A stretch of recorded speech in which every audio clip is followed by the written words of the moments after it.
This is TradeFlow News, bringing you relevant news and insights from around the world. TradeFlow News, enabling trade for SMEs and economies worldwide. These are some of the key topics that we will be looking into in today's program.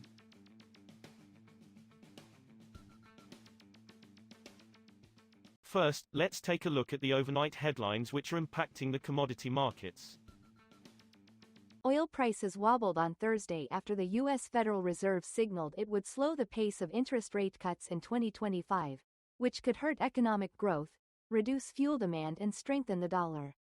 Brent crude futures were little changed, drifting down by 3 cents to $73.36 a barrel by 0952 GMT.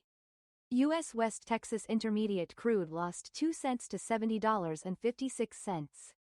While a rebound from earlier declines meant prices were relatively flat on the day, they remained below levels on Wednesday, when prices settled higher as U.S. crude stocks fell and the Fed cut rates by 25 basis points as expected. U.S. crude and distillate inventories fell in the week ending December 13 as exports surged, while gasoline stockpiles rose, the Energy Information Administration, EIA, said on Wednesday. Crude inventories fell by 934,000 barrels to 421 million barrels in the week, the EIA said, compared with analysts' expectations in a Reuters poll for a 1.6 million barrel draw. U.S. crude exports rose by 1.8 million barrels per day, BPD, last week to 4.89 million, BPD. Crude stocks at the Cushing, Oklahoma, delivery hub rose by 108,000 barrels to 23 million barrels, the EIA said. Moving on to the top news in the energy sector. The U.S. Environmental Protection Agency said on Wednesday it has approved California's landmark plan to end the sale of gasoline-only vehicles by 2035.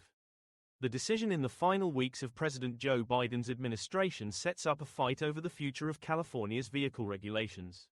President-elect Donald Trump has vowed to rescind approvals granted by the EPA to California to require more EVs and tighter vehicle emission standards.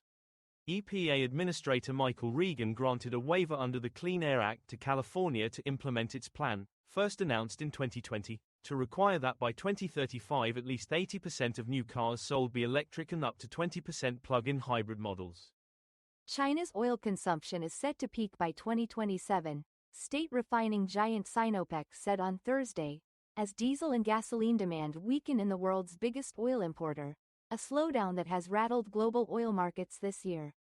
The 2027 peak will top out at no more than 800 million metric tons, or 16 million barrels per day of crude oil, Sinopec said.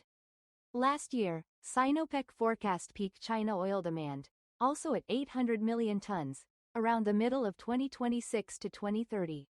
China's energy sector faces fresh uncertainty in 2025 with President-elect Donald Trump's return to the White House raising the prospect of heightened trade tensions and potential disruption to Iranian oil exports, said Wang Pei, Deputy General Manager of the Sinopec Economics and Development Research Institute.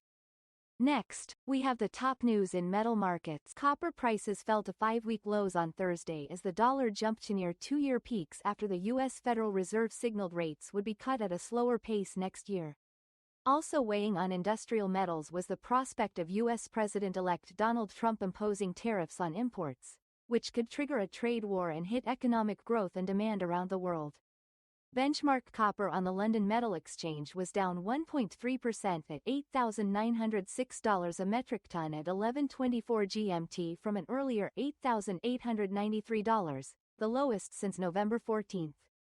The Indian government is re-examining a surge in gold imports that widened the country's trade deficit to a record in November and pushed the rupee to an all-time low, two government sources aware of the matter told Reuters.